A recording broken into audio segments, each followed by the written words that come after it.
हाजी साहब नमस्कार। आप सभी को प्रणाम। जय गुरु महाराज, जय हिंद। वो छोटे छोटे विषय जानकारी में आते हैं तो एकदम ध्यान में आता है कि थोड़ा तथ्यात्मक चर्चाएं उससे कर लें और सभी की ध्यान में ये आ जाए कि क्या चीज है। आज बहुत प्रासंगिक विषय है। वागड़ में एक राजनीतिक दल है, उन सब लोग जानते हैं, चर्च प्रेरित है, बाकी सारी चीजें हैं। रेडिकल इस्लाम के जो तत्व हैं वो भी उनसे जुड़े हुए हैं, उनसे प्रेम करते हैं। हिंदू समाज को वो गालियां देते हैं। ऐसा एक तंत्र है, सिस्टम बना है। वो कौन है, क्या है, आप सभी जानते हैं। मुद्दा ये नहीं है कि चर्च प्रेरित वो लोग हैं। मुद्दा ये महत्वपूर्ण है कि उनके एक नेता ने एक पोस्ट किया है और जो चर्चा में है, किसी पत्रकार ने मुझे भेजा है, तो उसमें कुछ शब्दों का प्रयोग किया। मुझे लगा वो शब्द बहुत गंभीर है, उसकी चर्चा होनी चाहिए। आइए साहब चर्चा करते हैं मुख्य विषय पर, और वो कोशिश करूंगा मैं वो पोस्ट भी आपको दिखाऊं। मुद्दा यह है कि सब लोग उस पर चर्चा कर रहे हैं। मेरे पास माननीय बाबूलाल जी खराड़ी साहब का फेसबुक पर लिखा हुआ 2 लाइन है और उस लाइन में से ही ये शब्द निकले। मुझे लगा बहुत बड़ा भ्रम नहीं फैल जाए और लोग अपने आप को ठगा हुआ महसूस नहीं करें, ऐसा करके ये पॉइंट है। चलिए बात करते हैं। वो है बीएपी, एक राजनीतिक दल है, उसका एक नेता है, अपने आप को स्वयं को नेता समझता है। बाकी सारे लोग हैं। पिछले दिनों आपने देखा होगा कि बागीदोरा का एक विधायक पैसे लेते हुए एंटी करप्शन ब्यूरो ने अरेस्ट कर लिया। ये वही पार्टी है, राजनीतिक है, अपनी जगह करते रहे, लेकिन समाज पर, राष्ट्र पर, विचार पर जब बात आती है तो हम सबका पॉइंट हो जाता है। तो इसी बात को लेकर आपसे बात करते हैं। इनके नेता लिखते हैं, बहुत सारी बातें लिखी है। उन्होंने मानगढ़ धाम का उल्लेख किया है और गोविंद गुरु जी महाराज का उल्लेख किया है। इसके साथ ही साथ उन्होंने जो कहा है कि गोविंद गुरु जी महाराज के नेतृत्व में शहीद हुए शहीदों के सम्मान में कुछ करना चाहिए, ऐसा लिखा है। इसके साथ महत्वपूर्ण यह है कि 2 फोटो शेयर किए। एक फोटो तो इनका 2015 से चल रहा है। इनका कोई एक परिवार टाइप एक कोई संस्था है और झारखंड से एक व्यक्ति विजय कुजूर आया था और विजय कुजूर सारा उत्पाद करके गया। वो इनको नक्शा पकड़ा के गया था कि ये ऐसा करना है। विजय कुजूर बाद में दिल्ली पुलिस ने अरेस्ट किया था, बाद में वो जेल चला गया। ऐसे ही एक इनकी नेत्री थी, वो भी आई और वो फिर गुजरात में अरेस्ट हो गई और फिर वो सारा उनका हुआ, उनके खिलाफ बहुत सारी एफआईआर, ये सारी बातें आप जानते हैं। मुद्दा ये है कि ये जो नक्शा है ये 2011 में बनाया, ऐसा लोग कहते हैं, लेकिन 2015 में ये बहुत ज्यादा प्रचलित होने लगा। ये नक्शा अलगाववादियों का, अर्बन नक्सलाइट का, ऐसे बहुत सारे लोगों से आया है, सही चर्चा है। तो 2015 में क्यों आया? क्योंकि नरेंद्र भाई मोदी जी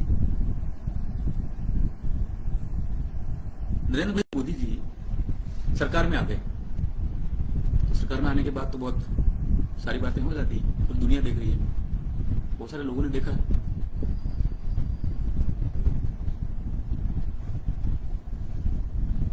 तो बहुत सारी चीजें हुई। तो मोदी साहब का विरोध करते करते ये लोग संविधान का विरोध करने लगे। मोदी साहब का विरोध करते करते ये लोग भारत का विरोध करने लगे। मोदी साहब का विरोध करते करते हिंदू जनजाति समाज का विरोध करने लगे, हिंदू समाज का विरोध करने लगे और बहुत सारा एजेंडा चलाने लगे। उसमें जो शब्द जो काम में लिए उस पर आते हैं। ये जो पोस्ट है उसमें कोई एक अलगाव पैदा करने वाला विषय तो है ही, लेकिन इसमें भील कंट्री शब्द काम में लिया है। एक नक्शा है, थोड़ा रिसर्च किया मैंने, पता चला कि अंग्रेजों ने 1864 में ये नक्शा बनाया था। वो इसलिए बनाया था कि 1857 की क्रांति हुई और पूरा भारत मिलकर लड़ा कि हाँ देश आजाद होना चाहिए, स्वतंत्र होना चाहिए। और फिर अंग्रेजों ने कैची काटना शुरू किया, उनका समाज को तोड़ो, देश को तोड़ो, डिवाइड एंड रूल, ये सब कुछ करना शुरू किया। इनके सारा जो शासन था वो आप जानते हैं कि ब्रिटिश क्राउन, जो ब्रिटिश का राजा है, राजा मुकुट है, उनके नियंत्रण में आ गया। उस टाइम ये नक्शा बना था, भील कंट्री। ये कंट्री कौन सा है? ये कंट्री कौन सा है? ये जिसने पोस्ट किया वो बताए। ये भारत के अंदर भारत एक देश है तो उसके अंदर एक देश बनाने की बात कौन सी है? ऐसे बात करने की क्या जरूरत पड़ गई? ये सारी चीजें तो जैसे कंट्री शब्द काम में लेते हैं, सब ध्यान आ गया कि बस ये तो पूरा अलगाव से भरे पड़े हैं और अंग्रेजों का नक्शा शेयर कर रहे हैं। अंग्रेज कुछ और नहीं बल्कि चर्च की सरकार थी। जहां जब इनकी छावनी होती थी वहां चर्च बनता था, एक दूसरे को ये समर्थन देते थे और देश को, भारत को सांस्कृतिक रूप से खत्म करने का षड्यंत्र लेकर आए थे अंग्रेज और उस बात को आगे बढ़ाए। बहुत सारे रिसर्च हैं, आप पढ़ें इसमें कि किस प्रकार से इन्होंने उत्पाद किए हैं और वो एक नक्शा पकड़ा के चले गए, इनको वो तो छोड़ के चले गए। लेकिन अंग्रेजों के नक्शे को चलाना, इसका मतलब यह कि अंग्रेजों के नक्शे कदम पर चलना है। तो क्या बीएपी अंग्रेजों की पार्टी हो गई? अंग्रेजों का जो एक ब्रांच थी, पॉलिटिकल ब्रांच, रिलीजियस ब्रांच, वो सारी जो चीजें थी, बोलते हैं कि सेना के जो भाग होते हैं उसमें एक भाग जो है वो चर्च भी माना जाता है ये औपनिवेशिक सत्ताओं का। तो ये उस ब्रांच का नक्शा आगे बढ़ाते हुए निकले। अंग्रेजों का नक्शा शेयर करना मतलब सीधी बात है अंग्रेजों के नक्शे कदम पर चलना। चलिए साहब, ये सारे बातें करने लगे। अब अंग्रेजों की बात करते करते इन्होंने 3-4 गलतियां की है। समाज को समझना बहुत जरूरी है। भारत की जब बात करते हैं तो संविधान की बात करते हैं, क्योंकि एकता और अखंडता भारत का है और ये एकता और अखंडता को तोड़ते हुए नजर आ रहे हैं। तो ये संविधान विरोधी हुए, संविधान विरोधी हुए, एकता के विरोधी हुए। और साहब देखिए, ये आगे जाकर संविधान विरोधी जब हो गए तो साहब हमारी जो सार्वभौमिक सत्ता है उसके विरोधी हो गए। मानगढ़ के नायकों ने जो आंदोलन किया वो भगवान शिव को केंद्र में रखकर किया। भगवान शिव, आराध्य देव जनजातियों के, भारत के नटराज, आदिदेव, बहुत सारे नाम है उनके। तो भगवान शिव की व्यवस्था के केंद्र में रखकर वहां गीत गाया गया, भूपेटिया नहीं मानो रे नहीं, मैं तुझे नहीं मानता, तेरी सत्ता को नहीं मानता, तेरे जो कारनामे उसको नहीं मानता, तेरा जो मजहब है, रिलीजन है, चर्च है, उसको नहीं मानता। ये किसने गीत गाया? मानगढ़ के नायकों ने गीत गाया। मानगढ़ के नायक जब ये गीत गा रहे थे तो वो एक बात बोल रहे थे, दिल्ली में मारी कलम है, बुरेटिया ने मानू रे नी। बुरेटिया तुझे नहीं मानने वाला, दिल्ली में मेरी कलम है। अर्थात दिल्ली भारत की राजधानी है और मैं भारत की बात करता हूं, मैं भारत का रहने वाला हूं, भारत की बात करता हूं। हे प्रीत जहां की रीत सदा, मैं बात वही दोहराता हूं, भारत का रहने वाला हूं, भारत की बात दोहराता हूं। लेकिन ये जो नेता है, ये नेता अलगाव पैदा करते करते अंग्रेजों का मित्र निकला। अंग्रेजों का मित्र निकलते निकलते ये चर्च का मित्र निकला। वो चर्च का मित्र निकलते निकलते जिन आतंकवादियों ने, जिन अंग्रेजों ने भील नायकों की मानगढ़ धाम पर हत्या की थी, उसका मित्र निकला। ये राजनीतिक स्टंट करता करता ये नेता तो फर्जीवाड़े के अंदर फंसता हुआ नजर आया। स्वतंत्रता का जो आंदोलन हुआ उसके खिलाफ ये व्यक्ति खड़ा हो गया। ये कौन है? कमेंट बॉक्स में जरूर कहिए। गाली गलौज करने से काम नहीं चलने वाला है। बहुत सारी बातें आप कर सकते हैं, लेकिन आप ये समझिए कि हम जब बात कर रहे हैं तो उस एक राजनीतिक दल की बात कर रहे हैं जो संविधान के विरोध में है। क्यों? क्योंकि भारत माता का जो नक्शा है, भारत माता की जो भूमि भूखंड है, उसको वो अंग्रेजों के नक्शे से दिखाना चाहता है, उसको अलग करना चाहता है, एक अलग देश बात करना चाह रहा है। भील कंट्री की बात कर रहा है। ये कंट्री कौन सी है? थोड़ा अंग्रेजी में पढ़ो, थोड़ा संस्कृत में पढ़ो, हिंदी में पढ़ो, तेलुगु में पढ़ो, कन्नड़ में पढ़ो, मलयालम में पढ़ो, असमिया में पढ़ो, किसी में भी पढ़ो, लेकिन ये समझ में आता है कि कंट्री का मतलब है कि भारत में ही एक अलग देश बनाने की कोशिश आपके मानस पटल पर छप चुकी है। आप पकड़े गए हो महाराज। आप वैसे ही काम कर रहे हो जैसा अलगाव करते हैं, खालिस्तानी करते हैं। आपके ऊपर राजद्रोह, देशद्रोह के ठप्पे लग चुके हैं। चलिए आइए, ये सारी बातें तो हो गई, लेकिन ना थोड़ी मानगढ़ का उल्लेख किया तो मानगढ़ के इतिहास आपको बता देते हैं। मानगढ़ जो धाम आंदोलन हुआ 1913 में, वो आंदोलन अंग्रेजों के विरोध था। अंग्रेजों के विरुद्ध जब था तो अंग्रेजों का नक्शा क्यों शेयर कर रहे हैं महाराज? दूसरी बात, भगवान शिव के अनुयायियों का आंदोलन था।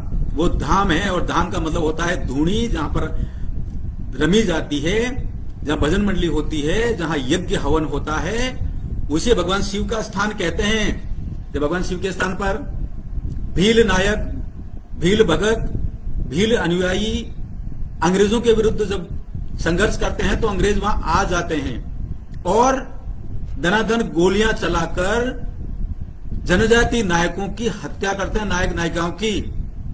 धूणी तपे तीर, कभी फुर्सत मिले तो हरिराम मीणा जी का नोवेल पढ़ के देखिए, वहां तीर तप रहे थे उस धूणी में। उस धूणी को अपवित्र किया। आज भी वहां पर साक्ष्य हैं, वहां जाके देखिए मोर्चा घाटी क्या होता है। और वो धूणी आज भी है पावन धूणी, हम हिंदुओं की धूणी है। और वो जो धूणी है उसको अपवित्र करने का जो कुकृत्य किया वो चर्च के लोगों ने किया, अंग्रेजों ने किया, अंग्रेजों की सेना ने किया। और ये जो व्यक्ति है डूंगरपुर बांसवाड़ा से जो सांसद चुन के आया गलती से, वो व्यक्ति अंग्रेजों के साथ खड़ा है। कितना कुकृत्य करेगा भैया? थोड़ा अंग्रेज समझ ले, अंग्रेज मान ले, फिर वो अंग्रेजी बोलने लग जा, फिर चले जाओ। क्या नाटक कर रखा है ये? अच्छा, मालगढ़ धाम की जब बात करते हैं तो अपवित्र कर दी धूणी और हत्या कर दी महान, बहुत बड़ा बलिदान हो गया, वहां शहादत हो गई। इस बात के लिए, देश की स्वाधीनता के लिए।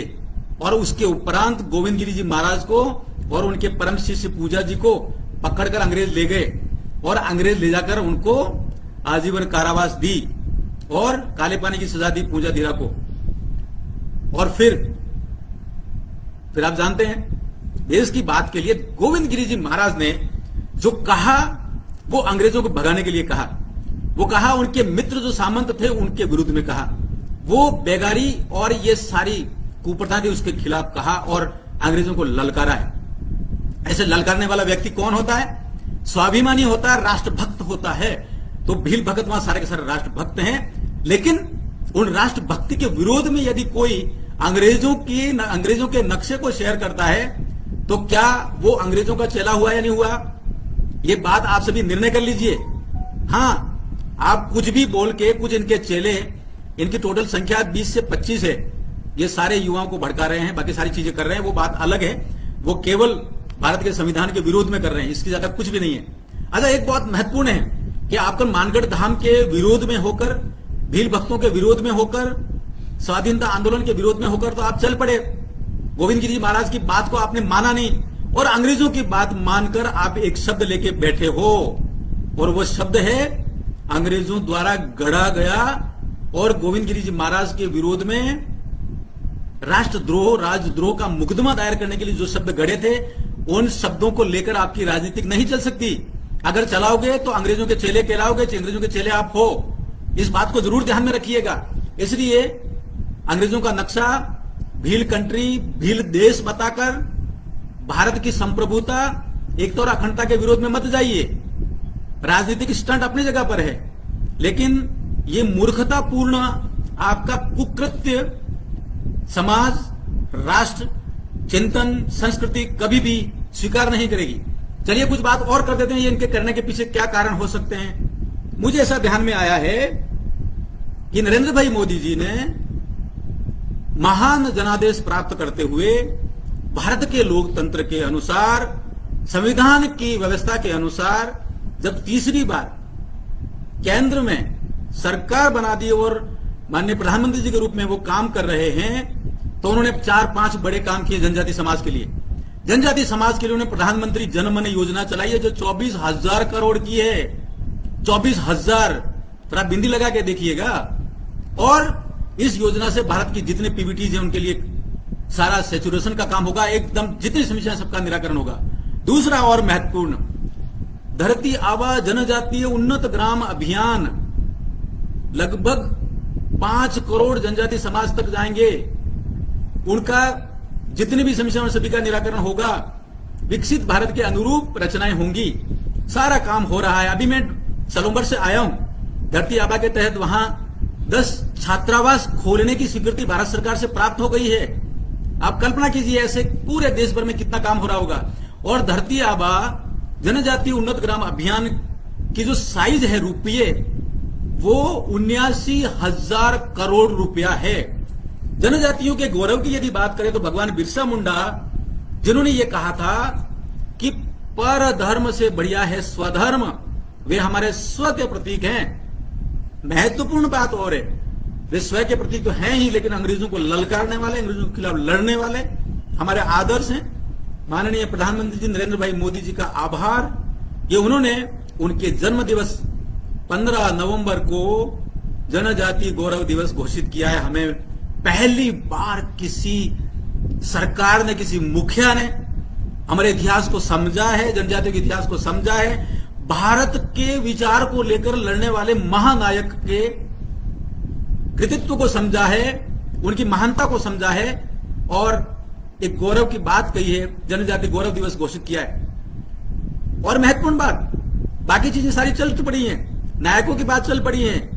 जनजाति गौरव नाम की पुस्तक लिखी जा चुकी है, भारत सरकार के IGNCA द्वारा लॉन्च हो चुकी हैं। और इस दौर में बहुत सारे विकास के काम जब हो रहे हैं, सभी समस्याओं का निराकरण हो रहा है, तो अब जनमत किसकी तरफ? माननीय नरेंद्र मोदी जी की तरफ, भाजपा की तरफ, NDA की तरफ। तो उसके विरोधी क्या करेंगे?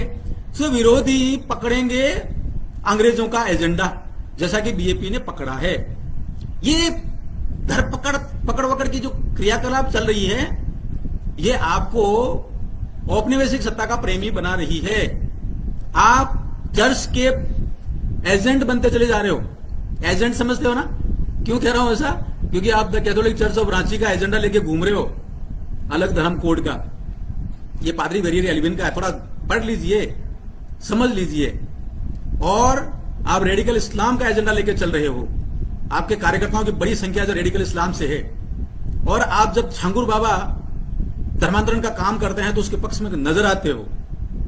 आपके बहुत सारी ऐसे एविडेंसेस हैं और लगता है कि आप धर्मांतरण का एजेंडा चला रहे हो। एक बात और महत्वपूर्ण, जनजाति समाज स्वतंत्रता के बाद पहली बार 22 राज्यों में एक आंदोलन कर रहा है। उस आंदोलन का नाम है डिलिस्टिंग आंदोलन। जिस प्रकार से SC में धर्मांतरित लोग नहीं हैं, उनको SC की परिभाषा से बाहर कर दिया गया है बाबा साहब ने, वैसा ही SC में भी होना चाहिए। और ये आंदोलन समाज कर रहा है, लेकिन BJP, BTP और इनके चेले चपाटे सभी के सभी डिलिस्टिंग आंदोलन का विरोध कर रहे हैं। जनजाति समाज के संवैधानिक हक की बात को नकार रहे हैं और गठजोड़ कर रहे हैं अनुसूचित क्षेत्र के बाहर के लोगों के साथ। ये सारे एविडेंस समाज के सामने आ चुके हैं और सारी बातें पता चलती जा रही है। आपका जनमत खिसकता चला जा रहा है। राजस्थान में आपके MLA पैसे लेते हुए ट्रैप हो रहे हैं। आपका एक व्यक्ति खेरवाड़ा में लोगों के साथ वसूली करते हुए पकड़ा गया है, उसके खिलाफ FIR हुई है। आपके खिलाफ बहुत सारे क्रियाकलाप में युवा पत्थरबाज बनने से ना कह रहा है। आपने 2 आदिवासी बालकों को गोली मरवाकर काकरी डुंगरी कांड में खत्म कर दिया है। आपके चेले चपाटे पेपर आउट प्रकरण में सम्मिलित हैं। बाबूलाल कटारा आपका अपना चेला है, आपका अपना दार्शनिक है। ये सारे विषय जब समाज के सामने आ रहे हैं तो समाज जागरूक होकर BJP और BTP के चंगुल से बाहर निकलकर सोचने लगा है।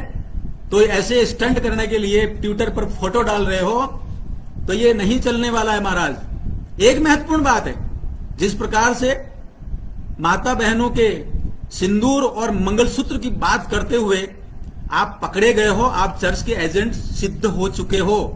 इसलिए कृपया नरेंद्र मोदी जी की विचारधारा सबका साथ, सबका विकास, सबका विश्वास और सबका प्रयास के साथ जुड़िए। विकसित भारत 2047 के सपने के अनुरूप समाज को काम करने दीजिए। अशांति मत फैलाइए, भ्रम मत फैलाइए, भेद पैदा मत करिए और धर्मांतरण की गैंग के साथ गठजोड़ मत करिए। समाज की संस्कृति को खत्म करने की साजिश मत करिए, ऐसा आग्रह है। बाकी सारी बातें अलग अलग ढंग से अलग अलग मंचों पर करेंगे। लेकिन फिलहाल मैं अपनी बात को यहां पर समाप्त करने से पहले जो कुछ भी मैंने 4 बातें कही आपके सामने रख रहा हूं। ट्विटर पर जो फोटो आया, जो एक अलगाव का फोटो तो आया ही आया, लेकिन उसमें भील कंट्री कहा है, वो कंट्री भारत के संविधान के विरोध में है। ये उन लोगों का फोटो है जिनको 15 अगस्त 1947 को देश से भगा दिया था सुभाष चंद्र बोस ने और सभी क्रांतिकारियों ने। वे विदेशी लोग थे, आक्रांता थे, आतंकवादी थे, उनको भगा दिया। उनकी बात को आप कृपया नहीं चलाएं। दूसरी बात, देश की एकता और अखंडता के विरोध में यदि जाओगे तो आप निश्चित रूप से राष्ट्रद्रोह कर रहे हो, और यह राष्ट्रद्रोह समाजद्रोह भी है और संस्कृति के नाते शिवद्रोह भी है।